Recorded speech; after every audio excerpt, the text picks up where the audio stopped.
Sunday night, I just told the truth, and that was officiating was horrific in college football Saturday. And I gave a number of examples. I had Director Colin tee up a number of video instances so we could have moving pictures that were the proof.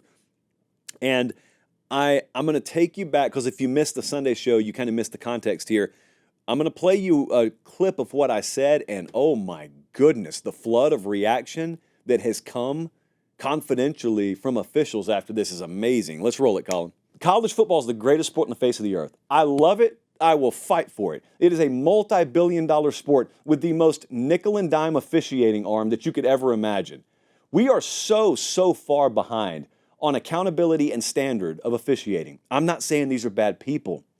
In fact, I don't even think they're doing the wrong thing. I think they've been put in a no-win position as well. Because I will guarantee you, after what happened with Tua the other night, I will guarantee you there were Friday conference calls with those league offices, and those league offices talked to their officiating crews, and they just flat out told them, guys, there are eyes on us that aren't normally on us. We have got to enforce stuff. We've got to make it abundantly clear we're protecting the players.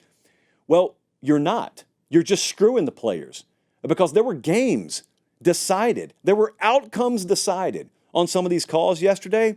And imagine being these coaches. You only get 12 of these games. I got about as strong a bunch of feedback on that segment as we've gotten in a while. And normally, we're talking about teams and it's fan reaction. But when I talked about that the other night, I got lit up in a really good way in DMs and whatnot, and people who I know mutually giving my number to officials, and they reached out and they just wanted to talk because they agreed with a lot of what we said. They just wanted to make sure it was understood what's going on behind the scenes, and I appreciate it. Anytime we can make that happen on this show, I appreciate it, because this microphone's pretty big. So, if you want things to get out there in the proper way, that's how you do it. Don't just let folks trash you, especially if folks trashing you don't know what they're talking about. So let me address one thing, because I think it's completely misguided. A lot of people, because of the proliferation of sports betting in American sporting society these days, look at any bad call and they automatically think gambling related. I'm not saying it's never happened before. I'm not saying it's a total non-issue. I'm saying it is very, very misguided, thinking that that's the crux of the issue here. Not a whiff of it. Didn't get a whiff of it. And I'm telling you quite the opposite. The Vegas mechanism helps in these instances way more than it hurts. It helps because it's monitored. You've never been more likely to have that sort of illicit activity rooted out than you are now, because it is to the detriment of the gambling complex to have any kind of malfunction in the integrity of the game. They don't want the games compromised, guys. They want the games operating as they're supposed to be. And so, no, on that front, just point blank, that's not what's happening here. I'll tell you what is happening here, though. I was talking to an official from a major conference about 3 minutes before we came on the show tonight. I heard from over a dozen of them, and there are some emails I haven't opened yet, so I will get to you. I think it's a very complex issue, but it's a very simple issue. And it's not going to shock you to find out what's happening in college football officiating. So the first thing you need to know is these dudes on field actually, I think, do a really good job. Replay officials, not so much. But the guys on the field are doing really good jobs if you understand what their job is, and therein lies the issue. A lot of them don't understand what their job is. A lot of them are enforcing things they've been told to enforce, and what they've been told to enforce varies week to week. It varies conference to conference. It's not as simple as bad call, ref sucks. Why are they there? Why have they been told to flag what they flag?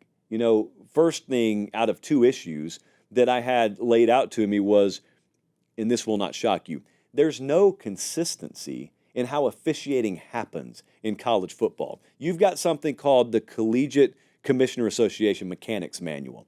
Okay? In a normal world, if you work at McDonald's, there's one way to make a Big Mac. In Seattle and Miami and LA and New York and Topeka, there's one way to make a Big Mac. That's called a standardized approach. And it makes sense, right? College football hadn't figured that out yet.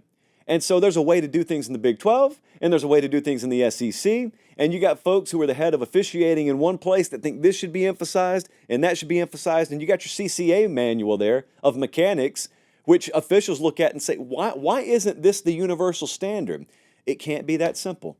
It just can't be that simple. This reared its ugly head no less than last weekend, but it was spoken about a couple of weeks ago. I want to take you back to post-game, Stillwater, Oklahoma. Oklahoma State has just come from behind, and they've beaten Arkansas.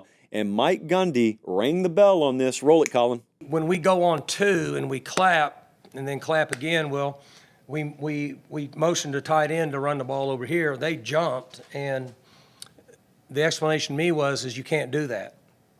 But we've done it before. So there's the issue you have with officiating crews. That's the SEC crew. We did it. We've done it before. We did it all preseason in scrimmages with Big 12 crews and didn't get it called. So Steve Shaw is the head of the officiating, and he needs to fix it. He needs to get them all in one room and everybody has the same rule. Now, you might listen to that. If you're not a college football fan, if your boyfriend's watching the show, your husband's watching the show, and you're just in the background, like wandering through the living room, you say, how can that be a problem? It sounds so simple. And now you start to understand college football, a multi-billion-dollar sport that still has appendages of itself that are nickel and dime, not worth the paper it's drawn on. It makes no sense. It's not supposed to make sense. It is such a simple concept. We've got teams from coast to coast. We've got conferences from coast to coast, but those stripes look the same on every field. Why don't we have a universal standard of officiating? Why don't we go by this mechanics manual? Because then you would have some people in power that don't have as much power as they have. And then you, of course, have the other issue that is age-old, tale as old as time. You probably deal with it every day, especially if you work in the corporate world, and that is politics coming into play when it comes to who advances in the space. I don't care where you work. If you work in the corporate world long enough, you have experienced this. You have watched someone get a promotion, and a bunch of you stood in the break room and said, how in the world did that just happen? Don't think it's any different in officiating. And don't think for a second that you may not turn on a game this Saturday and look at someone on that field that is very ill-qualified and prepared to be in that spot. And it gets even worse when you start to dive in or you open the hood on what it takes to kind of become qualified to do this sort of thing. Like, yeah, you got to put in your time. You got to pay tens of thousands of dollars to go to the camps and the clinics. But what's crazy is even when you go to the clinics, some of the clinicians are there for political reasons, far less than just pure merit-based reasons, which means some folks have no clue what they're talking about, and they call themselves teaching you how to be an official, and everyone just kind of sits there and snickers because everyone knows why this person is here, because she knows him or he knows her, and by and large, it's just a waste of time. And then at the clinics, you're having different things stressed based on who's running the clinic, and there's no universal standard for anything. So the moral of the story is, same conclusion here. College football officiating is not good enough. It's not good enough for a sport that a lot of us love. It's very important. You can't speak out about it if you're a head coach. I just saw Narduzzi get fined $5,000 for committing the crime of telling the truth about officiating in their game against West Virginia last week. You get no answers. This is the most maddening part to someone like me or someone like you, because we're not even coaches. We just sit at home and watch. And the product is compromised, and you get no answer. You get bad calls made, and no one's ever going to have to answer to you. I was listening to Shane Beamer earlier today. He said, we sent a bunch of plays in to get reviewed. We heard back from him. He can't comment on it because he's going to get fined. So, what's the procedure? In this world, we have a way we do things. We have a standard that we have to operate to, and we don't operate to it, then we get taken off the air. This is CBS. They're not going to put their mic in front of me if we're not operating at a certain standard. In this world, you fail to meet the standard, and you're right back on the field the next week, and the week after that, and the year after that, and the year after that. And so some of these officials aren't good enough to be in the position they're in. Many more of them are, and they're being hamstrung and handcuffed by the folks behind the scenes whose faces you'll never see and whose names you never know. But I'm telling you what Mike Gundy just did, I don't care if he got fined for it. And what Pat Narduzzi just did, I don't care if he got fined for it, you're going to have to do. Head coaches are the ones with the microphone. They're the ones with the voice, and they're going to have to bite the bullet. And if Kirby Smart gets screwed, or Kalen DeBoer gets screwed, or Sark gets screwed, I don't care if they fine you $5,000. That is a rounding error in your paycheck. And for the greater good of cleaning up officiating in this sport, it may be that you got to embarrass these people.